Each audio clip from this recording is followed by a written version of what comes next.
ठीक है जी। हम आज जो सीखने जा रहे हैं बच्चे, मेरा नाम पंकज है, मैं DICS Delhi Institute of Computer Science DICS. आज मैं आप लोगों को सिखाने जा रहा हूँ कि रीपेमेंट शेड्यूल कैसे बनाते हैं।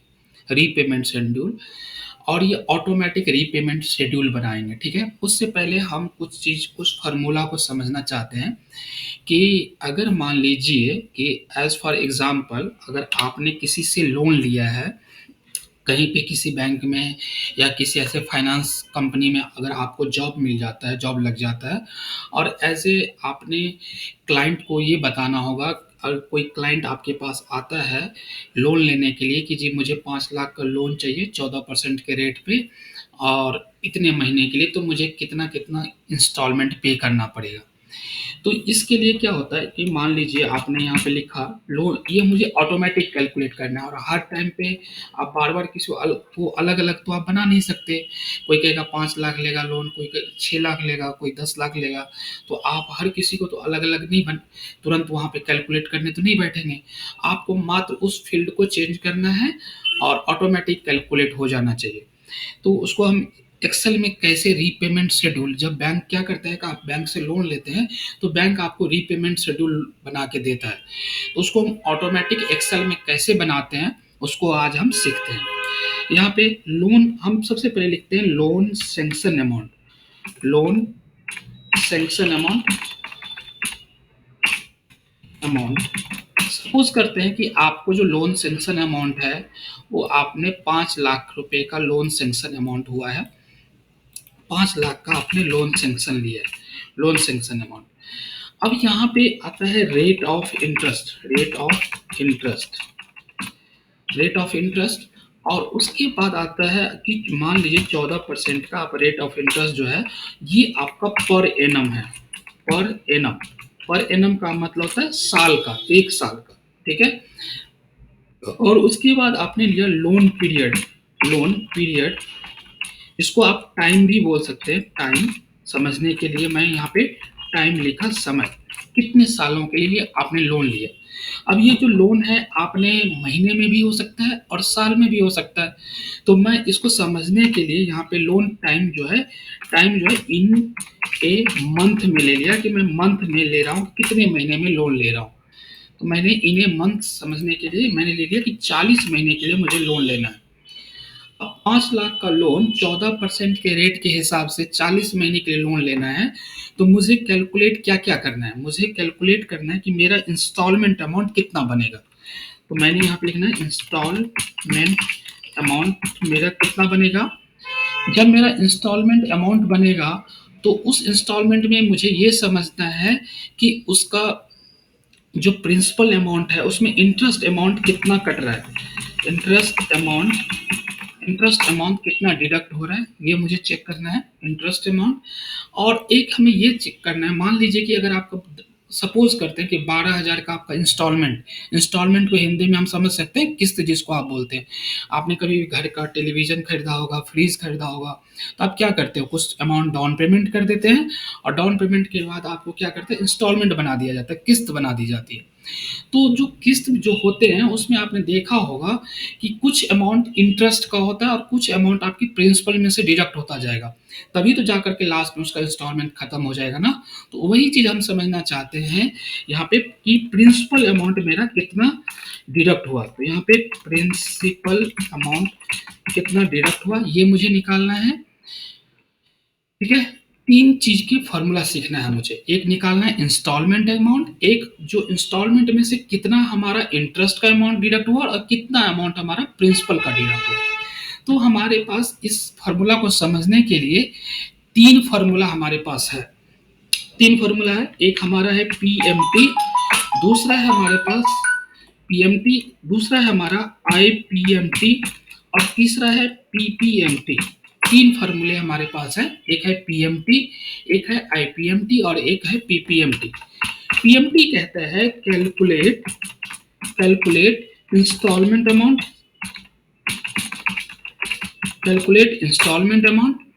आईपीएमटी कहता है calculate interest amount which month which month calculate, इस महीने का आप कैलकुलेट करना चाहते हैं। और पीपीएमटी कहते हैं calculate principal amount, calculate principal amount which month calculate. ठीक है, ये हम समझना चाहते हैं। एक पीएमटी, एक है आईपीएमटी, एक है पीपीएमटी। अब पीएमटी कहता है कैलकुलेट इंटरेस्ट अमाउंट, तो हम पहले पीएमटी का फॉर्मूला लगाते हैं, इक्वल पीएमटी ब्रैकेट ओपन। अब यहाँ पे चार ऑप्शन दिया गया है, तीन ऑप्शन आपको ध्यान से देखना है। पहला है रेट, दूसरा है एनपर और तीसरा है पीवी। इन तीनों को हम समझते हैं। ब्रैकेट में आप देख पा रहे हैं, यहाँ पे सबके सामने शो हो रहा होगा। एक है रेट, दूसरा है एनपर और तीसरा है पीवी। इस चीज को हम समझते हैं कि रेट क्या कहता है। एक है रेट, एक है एनपर और तीसरा है पीवी। इन तीनों को समझते हैं। रेट कहते हैं rate of interest, rate of interest,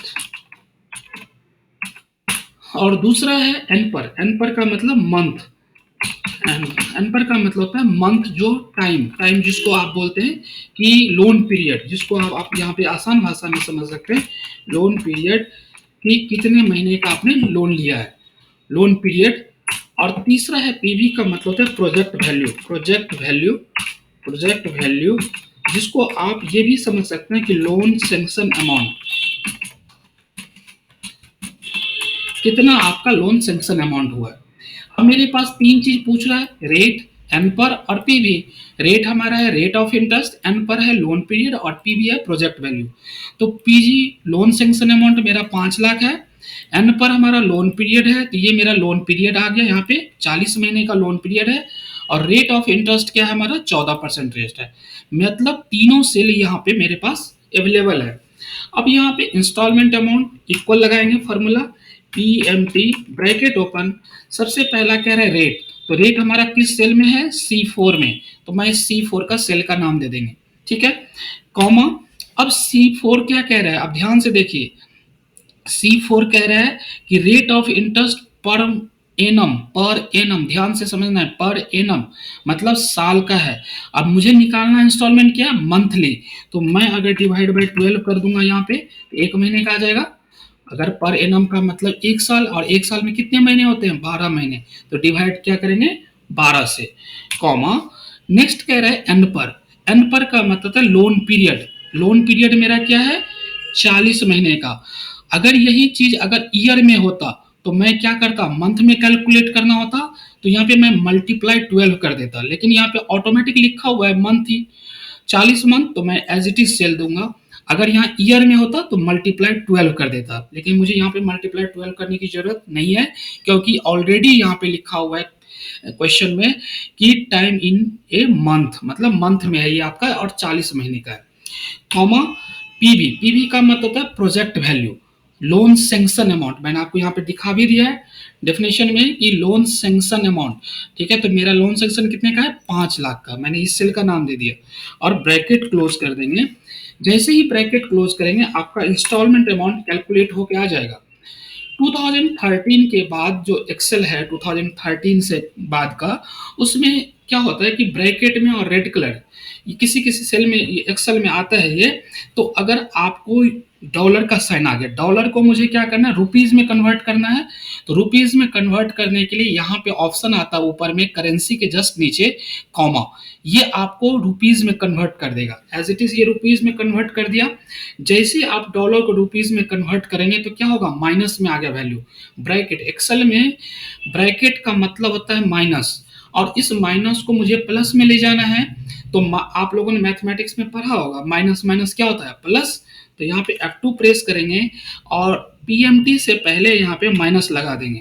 जैसे ही आप माइनस करेंगे तो ये आप देख पाएंगे यहाँ पे माइनस का साइन हट गया, और ये 15,714 रुपया 18 पैसा आपको 40 महीने तक पे करना है। 15,714 रुपया 18 पैसा 40 महीने तक पे करना है, और ये इंस्टॉलमेंट अमाउंट आपका कैलकुलेट हो गया। ध्यान से, उसी तरह अब ये जो इंस्टॉलमेंट मेरा ये बन रहा है 15,714 रुपया 18 पैसा, तो इसमें से कुछ अमाउंट आपका इंटरेस्ट का जा रहा होगा और कुछ अमाउंट आपका प्रिंसिपल अमाउंट जा रहा होगा, तभी तो ये 40 महीने में जाकर के प्रिंसिपल मेरा पूरा हो जाएगा। तो अब हम उसको समझते हैं कि इसका कितना अमाउंट इस 15,714 में से कितना अमाउंट इंटरेस्ट का जा रहा है और कितना अमाउंट प्रिंसिपल डिडक्ट हो रहा है, तो इसको समझते हैं। और मैंने इंटरेस्ट अमाउंट निकालने के लिए मैंने आप लोगों को सिखाया हुआ है, अभी लिख दिया यहाँ पे IPMT, calculate interest amount which month calculate. अब यहाँ पे बात आ गया व्हिच मंथ कैलकुलेट। यहाँ पे अगर आप इक्वल IPMT ब्रैकेट ओपन करेंगे तो आप देख पा रहे हैं यहाँ पे लिखा हुआ है रेट कॉमा एन पर, रेट कॉमा पर। अब यहाँ पे एक पर नाम का वर्ड आ गया, पर। उस पहला वाला में हमने फॉर्मूला लगाया था PMT, वहां पे सिर्फ तीन चीज था, रेट था, एन पर था और PV था, लेकिन यहाँ पे एक नया आ गया पर। अब इस पर का मतलब होता है, पर का मतलब होता है which month calculate, which month calculate, किस महीने का आप कैलकुलेट करना चाहते हैं, ठीक है, व्हिच मंथ कैलकुलेट। तो यहाँ पे मुझे सेलेक्ट करेंगे और लिखेंगे IPMT bracket open, rate of interest as it is देंगे, डिवाइड बाय 12, क्योंकि मुझे एक पहला मंथ एक महीने का निकालना है, कॉमा पर मुझे कह रहा है किस महीने का आप निकालना चाहते हैं। अगर 40 महीने का है तो 40 महीने में कौन सी महीने का आप निकालना चाहते हैं, तो मैंने लिया भाई पहला महीने का। पर का मतलब हमने मंथ दे दिया कि व्हिच मंथ कैलकुलेट, पहला महीने, और कॉमा आता है यहाँ पे एन पर। एन पर का मतलब टाइम पीरियड, मैंने टाइम पीरियड का सेल ले लिया, फिर कॉमा यहाँ आ गया PV, PV का मतलब प्रोजेक्ट वैल्यू, यहाँ पे मैंने प्रोजेक्ट वैल्यू दिया और ब्रैकेट क्लोज कर दिया। एंटर प्रेस करेंगे, एज इट इज वही डॉलर में आ गया, डॉलर को मुझे रुपीज में कन्वर्ट करना है तो कॉमा, और माइनस हटाना है तो माइनस माइनस प्लस, यहाँ पे मैंने माइनस का साइन लगा दिया और माइनस माइनस प्लस हो गया। यहाँ पे क्लिक करेंगे और यहाँ पे रुपीज में कन्वर्ट करेंगे तो ये आप देख पा रहे हैं कि 15,714 रुपये 18 पैसा जो था उसमें से 5,833 रुपया इंटरेस्ट का पे हो रहा है, उसमें से 5,833 रुपया 33 पैसा आपका इंटरेस्ट का जा रहा है। इसका मतलब अगर मैं इंस्टॉलमेंट में से मैं इंटरेस्ट अमाउंट माइनस कर दूं तो इसका मतलब ये वाला जो अमाउंट है वो प्रिंसिपल का होगा। ऑब्वियसली जब ये इतना अमाउंट इसमें से इंटरेस्ट का जा रहा है इसका मतलब प्रिंसिपल का होगा। तो फॉर्मूला से हम चेक कर लेंगे कि ये मेरा एक्यूरेट है या नहीं, सही है या नहीं। तो प्रिंसिपल निकालने के लिए मैंने क्या फॉर्मूला लगाया हुआ है, PPMT, calculate principal amount which month calculate. ठीक है जी, हम पहला महीना का ही निकालना चाह रहे हैं। यहाँ पे हमने लिखा PPMT और ब्रैकेट ओपन, यहाँ पे दिया हुआ है रेट, रेट ऑफ इंटरेस्ट हमने ये दिया, और यहाँ पे डिवाइड बाय 12 कॉमा पर का मतलब हमने वही दिया कि किस महीने का आप निकालना चाहते हैं। यहाँ पे लिखा भी हुआ है मैंने पर व्हिच मंथ कैलकुलेट, मैंने दिया जी पहला महीने का, कॉमा, और एन पर का मतलब time period, loan period, comma, और PV का मतलब होता है प्रोजेक्ट वैल्यू, जो लोन सैंक्शन अमाउंट आपको मिला हुआ है। और क्या किया मैंने, क्लोज किया, एंटर प्रेस करेंगे। आप देख पा रहे हैं यहाँ भी डॉलर साइन आ गया, डॉलर को मैं रुपीज में कन्वर्ट करना तो इस कॉमा पे क्लिक कर देंगे, और माइनस माइनस क्या होता है, प्लस होता है, तो यहाँ पे भी मैंने माइनस लगा दिया तो माइनस माइनस प्लस हो गया। फिर से अगेन मैंने रुपीज में कन्वर्ट कर दिया, तो देखो मैंने जो माइनस यहाँ पे किया था वो सेम अमाउंट आ गया। यहाँ मैंने सिर्फ इनमें से ये माइनस अमाउंट किया था, बट ये फॉर्मूला के साथ भी कैलकुलेट हो गया तो एग्जैक्ट अमाउंट आ गया, इसका मतलब मेरा सही है। ठीक है, अब आपका क्या आ गया, प्रिंसिपल अमाउंट कैलकुलेट हो गया, इंटरेस्ट अमाउंट कैलकुलेट हो गया, इंस्टॉलमेंट अमाउंट कैलकुलेट हो गया। ठीक है, लेकिन मेरा पहला ही जब मैंने स्टार्ट किया था इस टॉपिक को तो मैंने कहा किया था आपको कि मुझे ऑटोमेटिक बनाना है। ऑटोमेटिक क्या बनाना है कि अगर मैं यहाँ 40 लिखूं तो 40 महीने का कैलकुलेट हो जाए, अगर मैं यहाँ पे 20 लिखूं तो 20 महीने का कैलकुलेट हो जाए, मुझे बार बार कैलकुलेट करने की जरूरत ना पड़े। तो उसके लिए कॉमन क्या चीज है, फार्मूला तो मैंने यहाँ पे लगा दिया। अगर मुझे हर महीने का कैलकुलेट करना होगा तो ये क्या हुआ, एक लिखा मैंने यहाँ पे, तो ये पहला मंथ का है, अगर मैं यहाँ पे 2 लिखूंगा तो दूसरा महीना, तीसरा महीना, तो मैं मंथ का एक कॉलम डाल देता हूँ, यहाँ पे लिखा मैंने मंथ, और मंथ में यहाँ पे 1 और 2 इस तरह से मैंने कर दिया, और यहाँ पे इस सेल को मैंने खींच दिया कहाँ तक, 40 तक। 40-50 तक। अब आप देख पा रहे हैं कि मैंने यहाँ पे मंथ कैलकुलेट कर लिया। अब इस सेल के अंदर ये जो मैंने 1 डाला हुआ है, इस 1 को अगर मैं इस सेल का नाम दे दूं, ठीक है, 1, तो 1 का मतलब 1 आ गया यहाँ पे पर किस महीने का। आप यहाँ पे लिखा हुआ है व्हिच मंथ कैलकुलेट, मैंने यहाँ पे मंथ दे दिया और एंटर प्रेस किया। फिर डॉलर में आ रहा है, यहाँ पे रुपीज में कन्वर्ट कर दिया और इस सेल को मैं खींच दूंगा। तो देखो रिजल्ट अभी नहीं आएगा, कोई घबराना नहीं है, रिजल्ट नहीं आएगा कोई बात नहीं।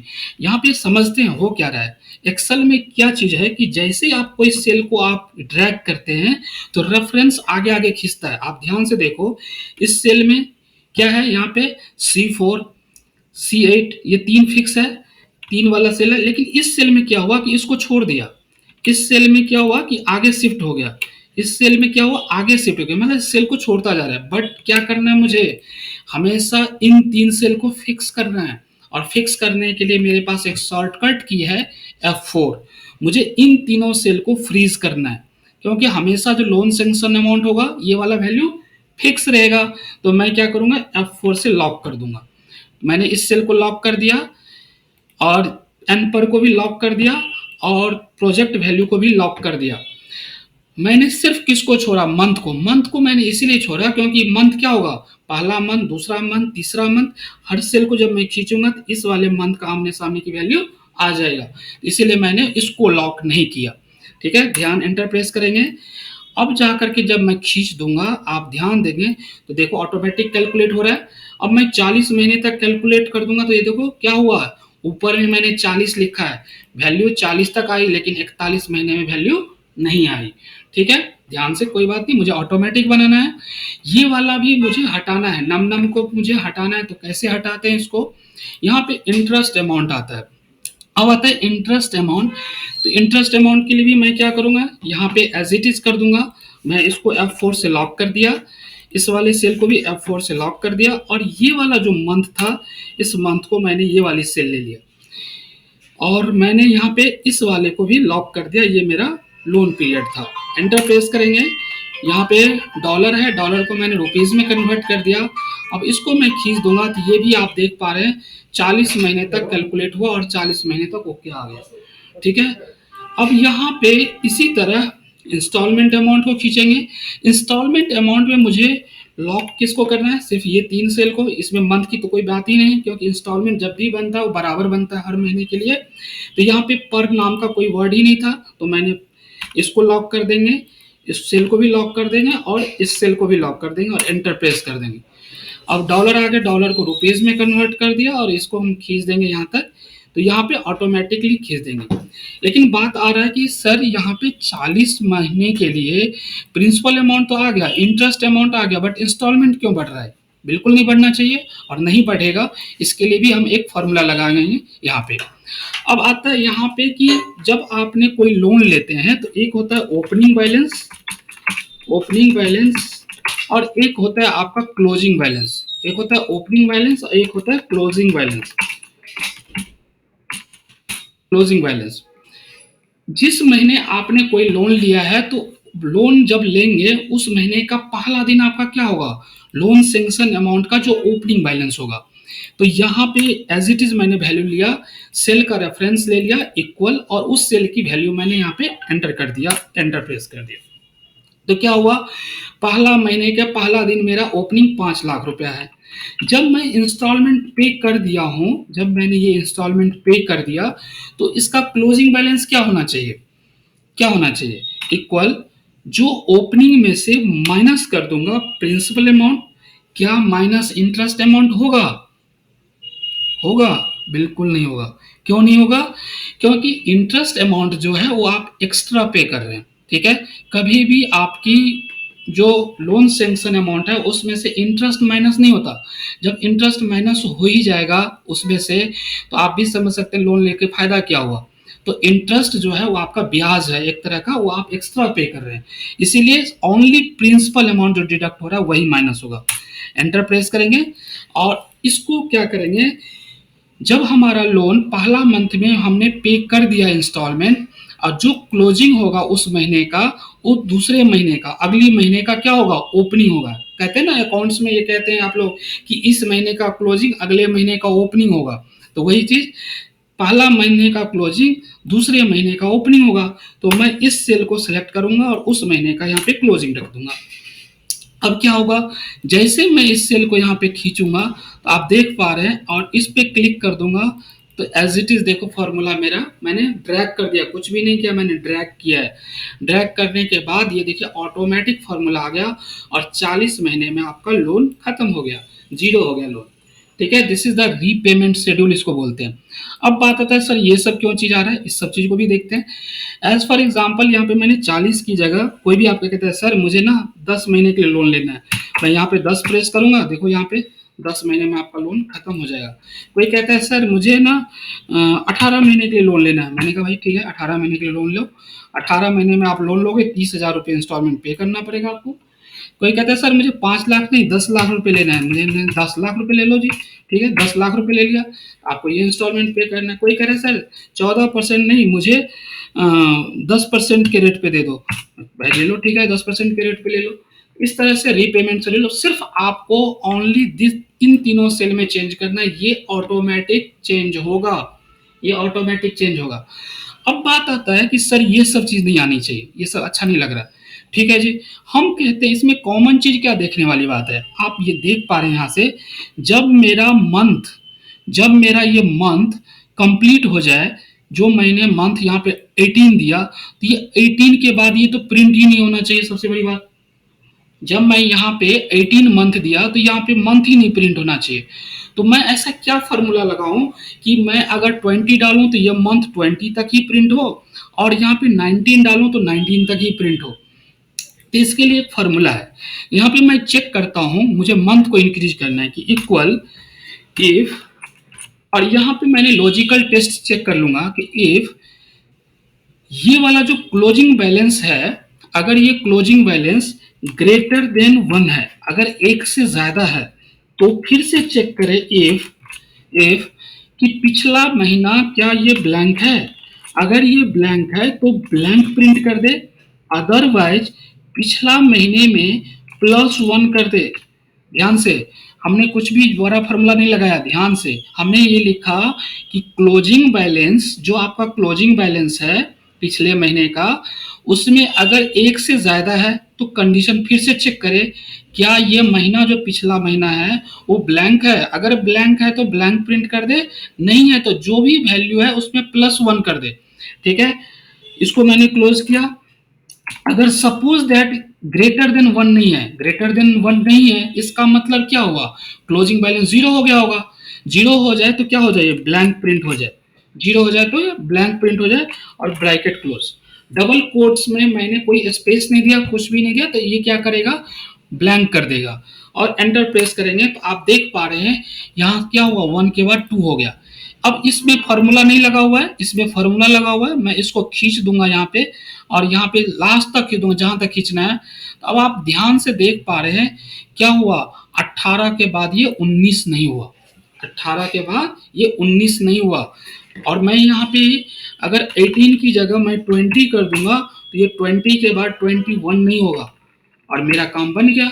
जब 20 के बाद 21 नहीं हुआ, अब मैं ये कहता हूं कि भैया जब तुम्हारा मंथ ही ना हो तो मंथ के सामने तुम वैल्यू प्रिंट करके क्या करोगे, तुम वैल्यू ही मत प्रिंट करो। मैं ये कह रहा हूं इनको कि भैया यहाँ जो 20 है और जब 20 जब ब्लैंक हो जाए तो यहाँ वैल्यू प्रिंट ना हो, मतलब ये वाली लाइन आप प्रिंट नहीं होना चाहिए। तो मैं हर सेल में लगा दूं, अगर मैं यहीं पे चेक कर लूं, यहीं पे चेक कर लूं कि इफ दिस सेल मतलब मंथ अगर ब्लैंक है तो ब्लैंक प्रिंट कर दे, अदरवाइज वैल्यू को प्रिंट कर दे और ब्रैकेट क्लोज, एंटर प्रेस कर देंगे। अब इस सेल को मैं यहाँ पे क्लिक कर दिया। अब आप देख पा रहे हैं क्या हुआ, यहाँ पे देखो वैल्यू नहीं प्रिंट हुआ, मंथ जैसे ही ब्लैंक हो गया तो ब्लैंक हो गया। वही सेम फार्मूला यहाँ पे भी मैं लगाना है, चलते हैं ऊपर लगा लेते हैं वही as it is, equal as it is formula में जाएंगे, F2 से चेंज करेंगे, F2 प्रेस करेंगे तो आपको एडिट मोड में आ जाता है और यहाँ पे फिर से लगाएंगे इक्वल इफ, अगर ये मंथ सी हमारा क्या है 8, C8 इक्वल टू अगर ब्लैंक है तो ये ब्लैंक प्रिंट कर दे, otherwise as it is value को प्रिंट करे और लास्ट में मैंने यहाँ पे लास्ट में एज इट इज मैंने ब्रैकेट क्लोज कर दिया, एंटर प्रेस किया। जैसे ही मैंने डबल क्लिक करके खींच दिया, स्क्रॉल किया, तो आप देख रहे हैं यहाँ पे मंथ प्रिंट नहीं हो रहा है। ठीक है, हमारा काम बन रहा है। हम जाएंगे, सब में एज इट इज फॉर्मूला लगा लेंगे। फॉर्मूला F2 प्रेस करेंगे, यहाँ पे इफ ब्रैकेट ओपन, और इस महीने को मैंने किया इक्वल, अगर ये ब्लैंक है तो blank, otherwise as it is formula रहे और ब्रैकेट क्लोज। ठीक है, एंटर प्रेस करेंगे और यहाँ पे क्लिक करेंगे, डबल क्लिक करके स्क्रॉल कर देंगे, देखो यहाँ हट गया।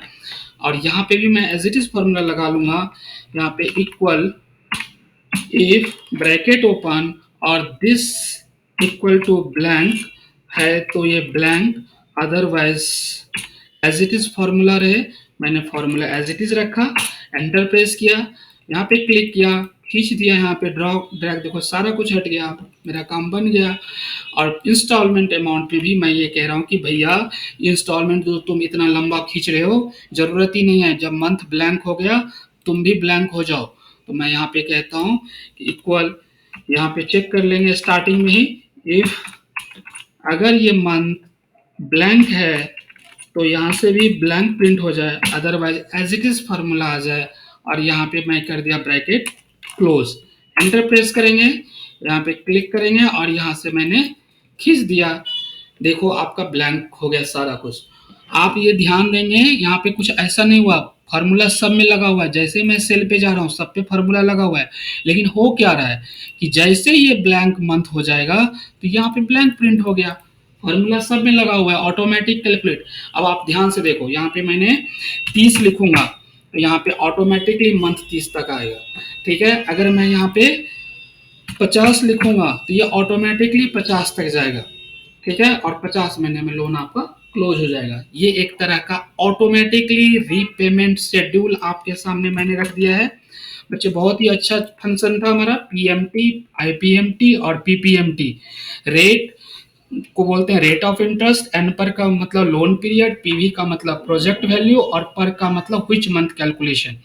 मंथ को मैंने ऑटोमेटिकली के लिए रखा है, पर का मतलब मैंने इसको रखा है।